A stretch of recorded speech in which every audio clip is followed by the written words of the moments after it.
मी आहे सोनम या कथेची लेखिका. आज तुमच्यासाठी घेऊन आले आहे एक खूपच छान गोष्ट जिचे नाव आहे लपाछपी. एकदा काय होतं, सर्व मुलं खेळत असतात आणि त्यामध्ये टीना, मीनू, यश, रिंकू, करण सर्वजण खेळत असतात. शाळेला सुट्टी लागलेली असते त्यामुळे आणि यशवर राज्य असते. बाकी सर्वजण मस्त लपून बसतात आणि टीना तिथंच एका झाडाच्या मागे लपते.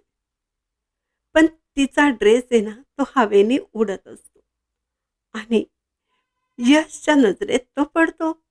यशची नजर तिकडे जाते, की झाडाच्या मागे नक्कीच टीना लपली आणि तो शोधून काढतो. ती आउट होते आणि ती म्हणते, "काय रे, तू मला पटकन आउट केलंस.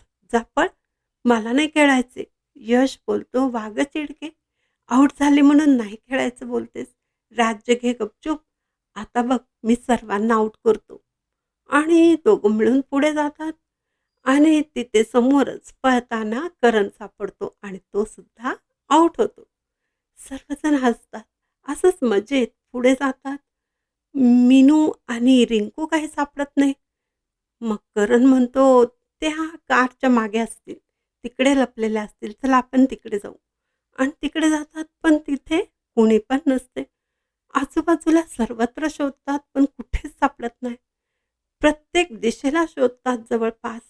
सर्वजण मिळून शोधतात आणि सापडतच नाही. कुठं गायब झाल्या? अचानक समजेना. सर्वजण घाबरतात. आता घरी सांगावे लागणार. सर्वजण तसेच पळत-पळत घरी जातात आणि सर्वांना सांगतात. आणि सर्वांचे आई-वडील पण येतात मदतीला.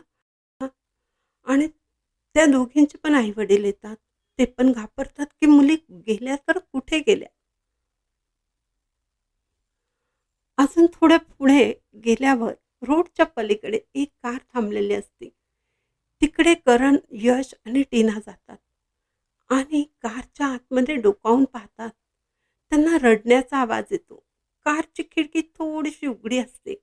"अरे, मीनू आणि रिंकू, तुम्ही दोघे इकडे का लपून बसलात? आणि हे काय रडताय कशाला? पटकन बाहेर या चला." रिंकू बोलते, "नाही येता येत बाहेर, कारण कारचा दरवाजा उघडताच येत नाहीये." आणि त्या दोघीजणी परत रडायला लागतात. आणि मग तिथेच मीनू आणि रिंकूचे आई-वडील पण येतात आणि सर्वजण प्रयत्न करतात, की त्या दोघींना बाहेर काढण्याचा. पण ते तसं जमतच नाहीये. त्या दोघींना बाहेर काढण्याचा प्रयत्न करतात आणि तेवढ्यात थोड्या वेळातच कारचा मालक तिकडे येतो आणि चिडून म्हणतो, "तुम्ही सर्वजण माझ्या कारच्या जवळ काय करताय?" आणि तो आत पाहतो आणि पटकन कारचा दरवाजा उघडतो. त्या दोघींना बघून त्याला आश्चर्य वाटतं. "तुम्ही दोघी इथं काय करताय कारमध्ये माझ्या?" तो चिडून विचारतो. त्या दोघी रडत-रडत सांगतात, "आम्ही लपण्यासाठी आलो होतो आणि कारचा दरवाजाच उघडला नाही. आम्हाला बाहेर येता येत नव्हतं." कारचा मालक म्हणतो, "माझी कार काय लपायची जागा आहे आणि मी लवकर आलो नसतो तर? तुम्हाला समजत नाही कुठं खेळायचं असतं ते?" मीनू आणि रिंकूचे आई-वडील माफी मागतात त्यांची आणि मुलांना घेऊन आपल्या घराकडे येतात आणि समजून सांगतात, "कधीही कारमध्ये लपून नाही बसायचं. कारला जर लॉक लागले तर श्वास सुद्धा घेता येणार नाही आणि ऑक्सिजन नसल्यामुळे काय होईल? ऑक्सिजन शरीराला किती आवश्यक असतं माहिती आहे ना? खूप वाईट घडेल, जीव जाईल. असा मूर्खपणा कधीही करायचं नाही. जे काय खेळायचं आपल्या घराजवळ खेळायचं.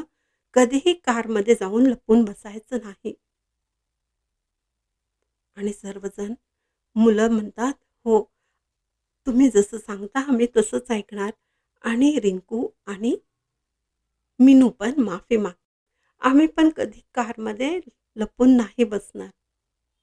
आणि सर्व मुलं पक्क ठरवतात, की इथून पुढे असा मूर्खपणा कधीही करायचा नाहीये आणि जे काय खेळ खेळायचा आहे तो घराजवळच खेळायचा. तात्पर्य, खेळताना आपण स्वतःची काळजी आणि दुसऱ्यांची सुद्धा काळजी घेणं जरुरी आहे. जीवाला धोका होईल असा कोणताही खेळ खेळू नये. तर तुम्हाला कशी वाटली ही गोष्ट आम्हाला नक्की सांगा आणि चॅनलला सबस्क्राईब करा, शेअर करा आणि पुन्हा भेटूया नवीन स्टोरीमध्ये.